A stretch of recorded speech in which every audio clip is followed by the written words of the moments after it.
Welcome to Project Pro Code Recipes. In this video, I am going to show you how to use SVM classifier and regressor for for data prediction. So this is the code snippet over here. I have copied this code and I have pasted that in my Jupyter notebook. I'll explain to you the code over here as well as run this for you. So let's get started. What is SVM?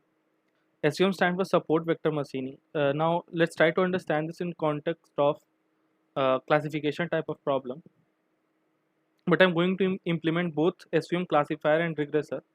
So SVM is basically used for basically used for classification type of problem. It should be for it performs poorly in regressor type of problem. So it should be used for classification type problem.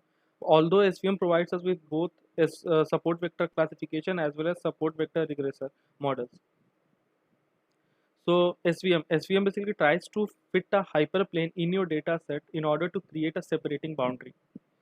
First, let me show you a picture, and then I'll explain to you what is vector, why the name is support vector machine.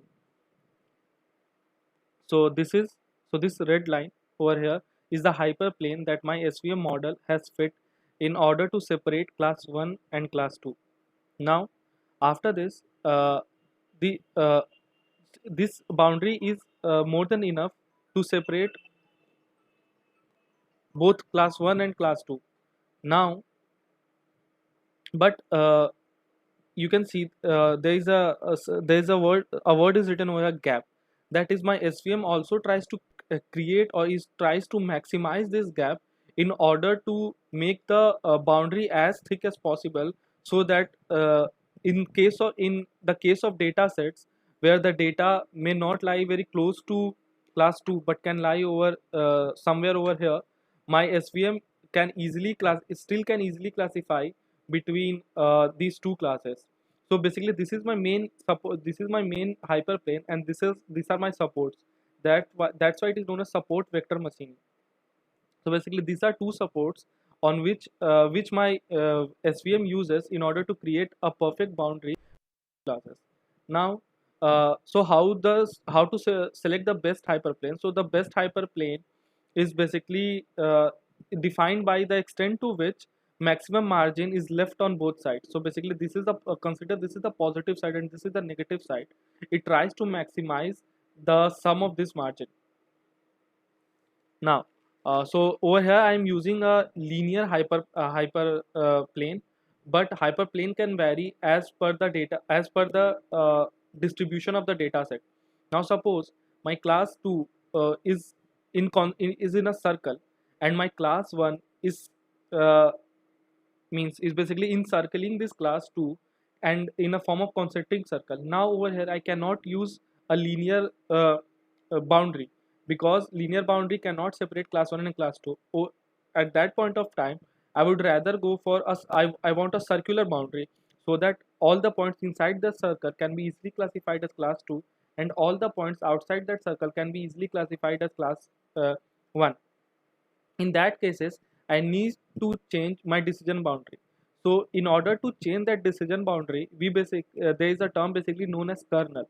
So kernel is the function that is used basically kernel is the function, or kernel is the type of decision kernel specifies us the type of decision boundary that my SVM is using.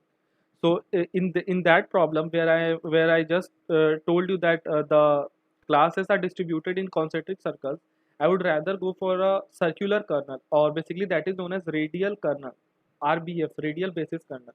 There are many type of kernel, and you can select between them in order in the on the basis of the distribution of data types. So you can either go for polynomial kernel or hyperbolic tangent, or there are also kernels like pre-computed kernel, soft sigmoid kernel. So it completely depends upon the distribution of your data or distribution of your data set. So this was all about support vector machining. Now let's come to its implementation through code. I'll explain to you the code over here, and as I go through the code, I'll also explain to you what each and every line of code means. So these are two general print statements. Now, for unnecessary warnings, I imported warnings from sklearn import dataset. then I'll be using sklearn preloaded data set, that is for support vector classification I'm going to use breast data set, and for support vector matrix I'm going to use uh, load Boston dataset. So from sklearn.model selection, import train test split. I'll be using train test split function to create a validation function so that I can train on my training set, and I can validation data set, so that I can train on my training data set and validate the accuracy or validate the robustness of my model on the testing data set. Now matplotlib.pyplot as PLT, I'll be using this for plotting the graphs and Seaborn also. So from sklearn.svc, I'm importing both SVC and SVR. Now dataset. So I just need to write datasets dot load underscore breast cancer dataset. It will be loaded into my uh, dataset. Now, one more thing, it is not in the format of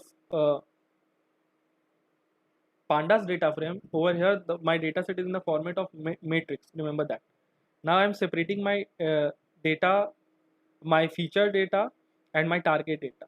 So dataset.data will separate my feature data and will feed it in, and it will save it under X and target under Y. Now I'm creating a train test split.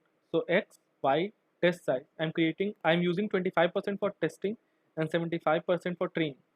Now model, I'm initializing my model SVC. Model.fit.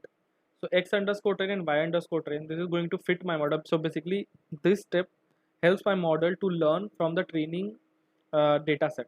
Print model. So this will print all the information about my model. Now Y test. So Y test is saved under the name expected underscore Y, and then my model for that is I'm predicting my predictions for X underscore test is saved under the name predicted underscore Y. So these are the true values and these are the prediction of my model. So basically I'm going to use these two in order to compare how well my model has performed. After that, I will for as it is a classification problem, I'll use classification report and confusion matrix.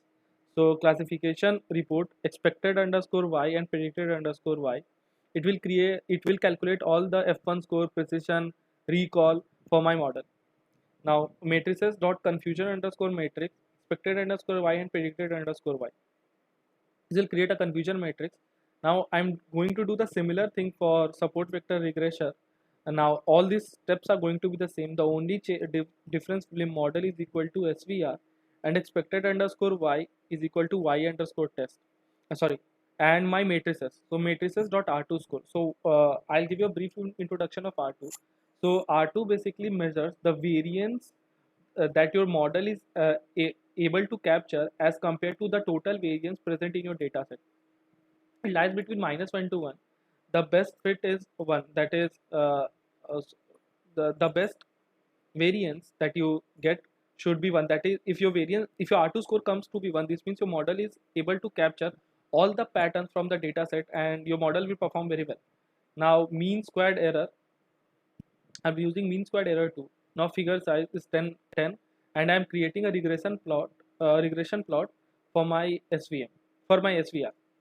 Now let me run this. You can see, first let's go through SVC. So this is my model over here. I'll show you kernel. I was telling you about the kernel. So kernel is RBF. So RBF is radial basis function, that is over here it is using RBF. It is using radial basis function in order to separate, or in order to create a decision boundary. So you can see these are all my precision recall F1 score and support.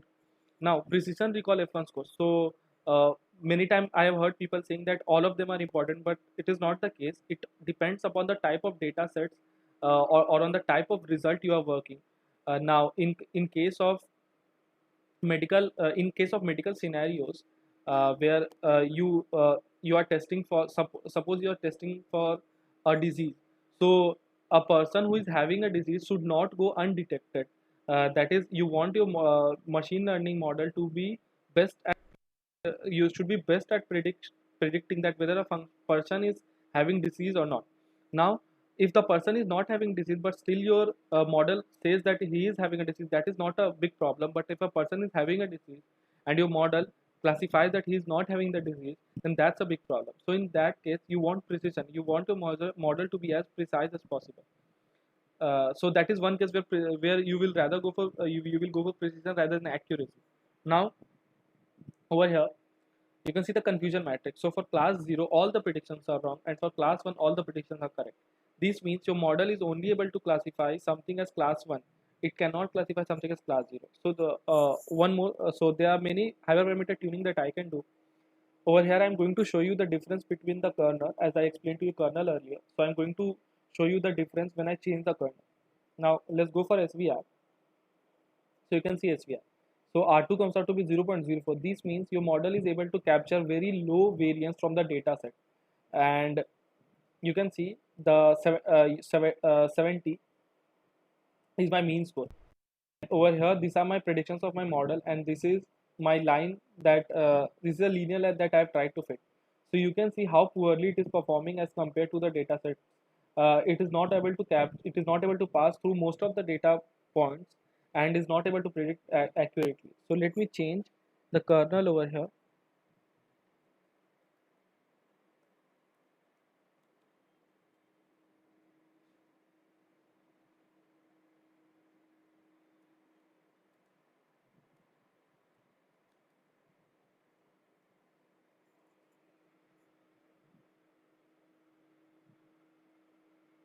So you can see predictions are much better over here as compared to previous cases. Now my model is easily able to classify, although there are some errors, but it is able to classify 49 as class 1 and 4 as class 0. That is, it is making 4 wrong predictions, and for class 1, it is making 6 wrong predictions.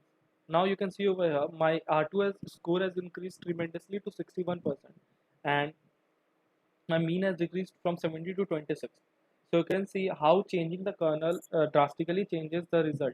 And basically, most of the time, linear kernels work very great, but before applying any type of kernel, or before taking linear kernel as your default conclusion, you should rather plot the scatter plot between the class, and you should check how your data is distributed.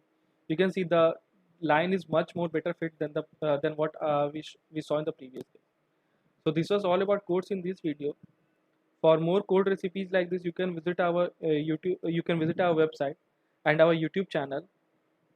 Our website also has abundance of projects done by experts. You can check them out. They provide. They are done in real time, and you can You can follow along with them, and you can learn how to implement an industry-based project.